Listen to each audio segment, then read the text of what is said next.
Hello and welcome to the NFL Week 4 Top 10 Most Unreal Plays. Welcome back, disgruntled sports fans. Another week, another Top 10. Are y'all ready to break down some pretend football? Let's do it. Let's start at number 10. We got Daniel Jones. Daniel, your team's losing. You desperately need to get your team into the end zone. The whole world's watching on Monday Night Football. Look, you got Eli. He's watching. Peyton's watching. They both have the same look on their face. That's how you know that they're brothers. Lots of pressure here, Daniel. So, what are you going to dial up on this huge play here? Daniel Jones. Oh, no, Daniel. No. So Daniel throws this pick. Now, here's the thing. Daniel has a chance to save the day.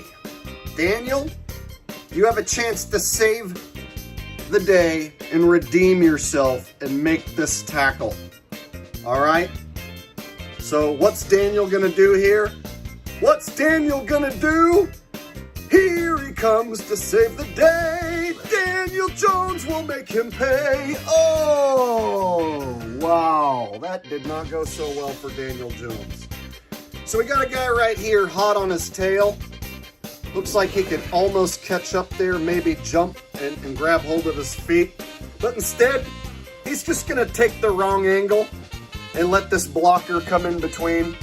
And then he's just going to stay on the wrong angle and just keep running down this angle over here. Even though the dude's way over here, like, dude, what are you doing?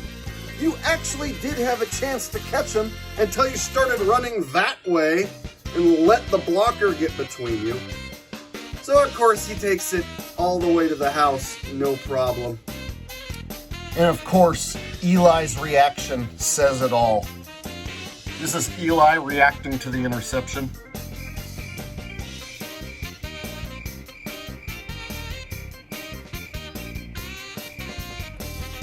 Exactly. I mean, that's what I was thinking, Eli. And then we go to the Fanboy cam, and we get this. Look at this. Full-grown man. Looks like he's probably, 40-something years old. And he still wears a jersey like a child.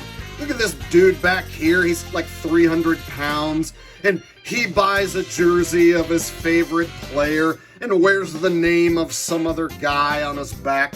Imagine being a full-grown man and you wear the name of another man on your back. You wear some other man's laundry. And then here's the best part. Bro, you're wearing a Steelers jersey and a backwards Steelers hat, and you're at a Giants and Seahawks game? Bro, what are you even doing there? Your team's not playing. Why would you even be at that game? Like, what are you even doing there, bro? Did somebody give you tickets to a Giants Seahawks game, and you just decided to go watch? And, like, what? I don't even understand fanboys. They don't make any sense. Aren't you supposed to be watching your team get their butt kicked by the Texans? What are you doing here in New York watching this? Don't answer. It doesn't matter. Next play. So the number 9 play, I'm going to dedicate to all of the whining and crying, complaining Jets fans across the nation, claiming that they got robbed against the Chiefs by the refs. You're telling me this isn't a hole? You're telling me this isn't a hole? You're telling me that's not a hole? They throw a flag in the secondary. They should have offset. Mahomes gets the first down. How's that not a hole? And then this is the icing on the cake. This is the Chiefs special on Sunday Night Football. Gets intercepted. The ref throws the flag. After the ball gets picked off, let's see the hold. Let's see the flag. Let's see the hold here. I mean, my goodness. Let the boys play. That is absolutely unreal. Robert Saleh cannot believe what the hell just took place.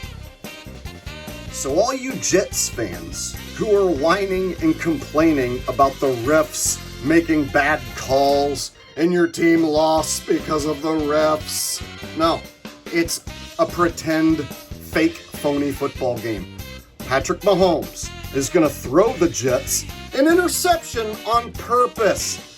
So if Mahomes is throwing interceptions on purpose, you have no reason to complain about the phony fake refs making a phony fake bad call in a phony fake game.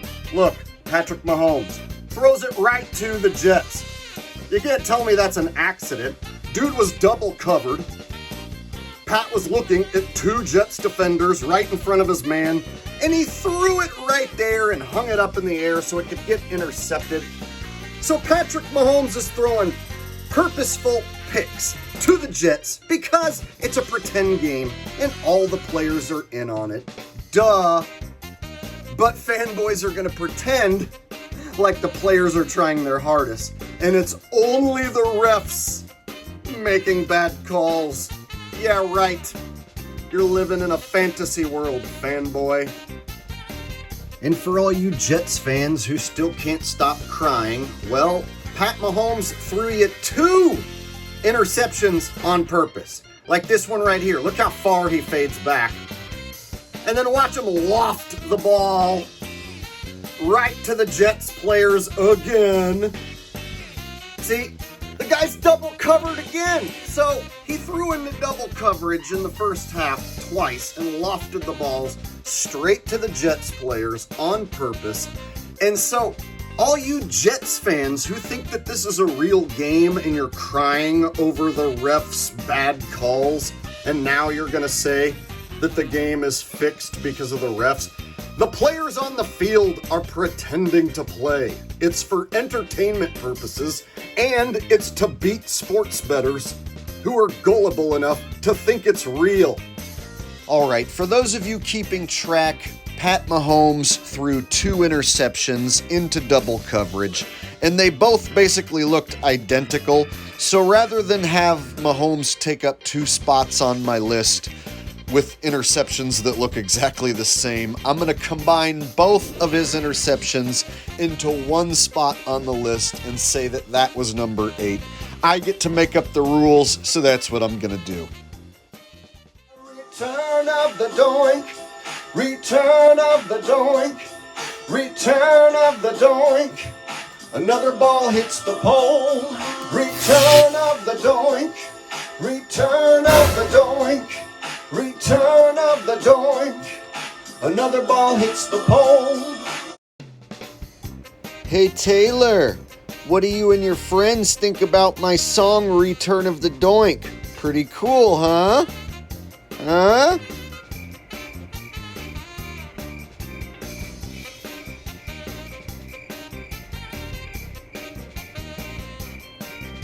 So on this play, we get a purposely blown coverage by the Packers, and it results in a cupcake touchdown for the Lions. When I say cupcake touchdown, you basically hand the guy a touchdown for free, and he doesn't get touched. And this is how it's done. Number 29 here is gonna purposely fall down and blow the coverage. It's that easy.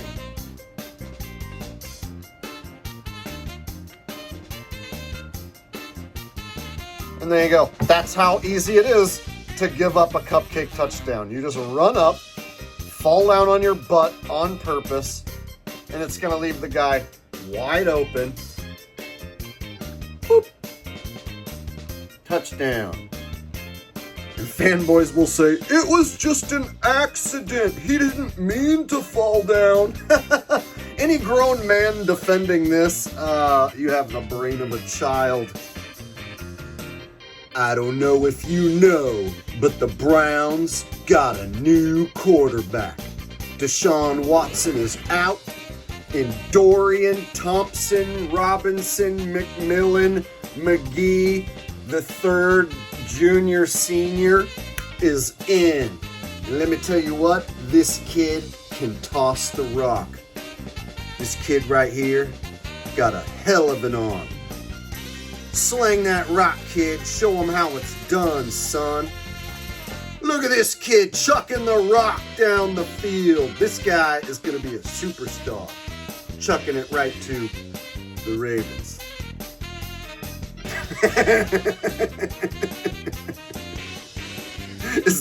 Is there even a Brown anywhere in this guy's dimension?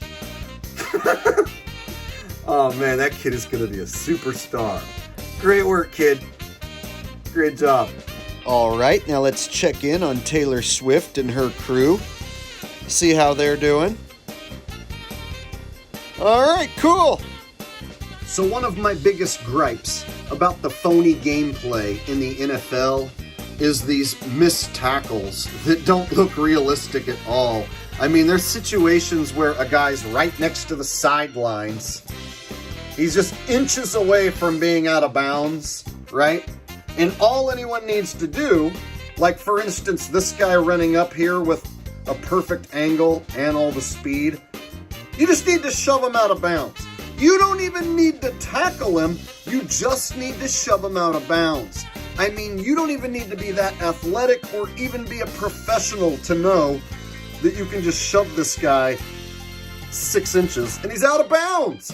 But no one does that. Instead, he slows down and then tries to touch his shoulder. We're playing two-hand shoulder touch. Ah! Great job! Great job! Amazing effort. And so this guy right here, instead of him shoving him out of bounds, no, he's going to go for the feet and land on his face. Excuse me, that guy's going to go for the feet and land on his face. I forgot which guy was going to do something stupid. I got my players mixed up. That guy was the one going for the feet and landing on his face. My bad. This guy actually goes for the feet, and to his credit, stops him just short of the end zone. But how come nobody could have knocked him out of bounds way back there? How come nobody knows how to knock anyone out of bounds anymore, even if they're right next to being out of bounds? This play right here, man, is some extra phony rigoroni with a side of bologna. All right. So here we got the Bills. He's going to complete this pass to this Bills guy, whatever his name is. Who cares? You got a defender right here, right? So all he's got to do, wrap up, mega tackle, shove the guy out of bounds. You know, one of those two things. What does he do? He wraps up, kind of. Flag comes flying in, but it doesn't matter. Ignore the flag. Then he's got help coming. He's got help. There's going to be two guys trying to take down one guy. So here you got two guys going to try and take down one guy. They should be able to do this if they're actual professional defensive players, right? But no, they're professional buffoons! Look at them. Oh! Two guys can't get the job done now. And away he goes, and nobody's going to catch him. Oh, and the flag, yeah, it's on the Dolphins. So this is a touchdown! All right, now let's check the horse face cam, see what Taylor's doing. Oh, look, she's hanging out with Travis's mom. Oh, that's cool. They're having a good time. Whoa, look! Jake from State Farm's at the game, too. Wow, this is a star-studded affair. And that takes us to filthy Delphia, where the Eagles are having a hard time with the Commanders. But not on this play. Here, Hurts hooks up with his man, Brown, who splits the defense right between two defenders. Wow, what a great play. Now, number 22 here, and whatever number this guy is, doesn't matter. All they need to do is just team up, grab this guy, and take him down, and put an end to this play right here. But two guys can't get the job done in the NFL. No way. Number 22, gonna stick his arm out there and touch his hip like he's playing flag football. Dude, you're reaching for a flag as if you're playing flag football. What are you doing? Whoop, there he goes. Great job. And then, you gotta love this. Watch nobody properly take the angle to actually catch him. got a guy over here and a guy right there. Can anyone stop him before he scores? So this guy right here, watch, he's going to turn his back. He's going to turn his back. Good job, dude. Where are you going? You shouldn't be turning your back to him. You should be turning your face to him. What are you doing? Oh. Okay, so he turns his back, and now he turns back around, and then just stops. Dude, what are you guys doing? So now this guy's got his back turned. Oh my God, so much wrong with this. I can't even begin to tell you. Look, 1, 2, 3, 4 dudes, and nobody can get to him. It's impossible. He goes right in. There you go. Now that would be like the #1 most rigged play of the week, but it isn't. Because you know what is? You know. And of course, as if you didn't know, this is the #1 most rigged play of the week. And I have heard different numbers, but apparently this play right here cost sports bettors tens of millions of dollars, and at the same time made the Vegas sports books tens of millions of dollars. I can't give you an exact number, but literally tens of millions of dollars won and lost on this play. Let me set the scene. Kansas City Chiefs were 8.5 point to 9 point favorites to win this game. They're only up by 3. If Patrick Mahomes takes this ball into the end zone and then they kick the extra point, the Chiefs can go up by 10 points and cover the spread. The majority of sports bettors were on the Chiefs to cover the spread, and so the majority of people watching wanted Patrick Mahomes to take the ball into the end zone here. But what does he do?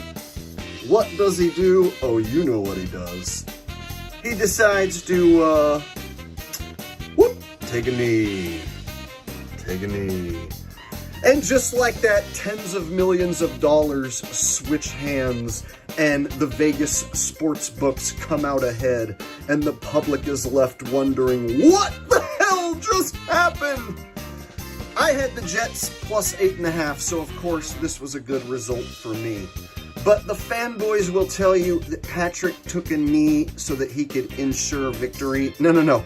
Patrick took a knee so that he could ensure that the NFL and the sports books made a lot of money. And let me tell you, they raked a fat pile of cash off the table with this single kneel down right here.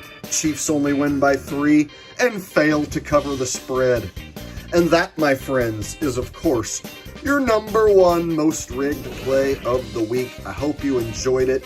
Please like, share, and subscribe, and I will be back again next week. So until then, take care.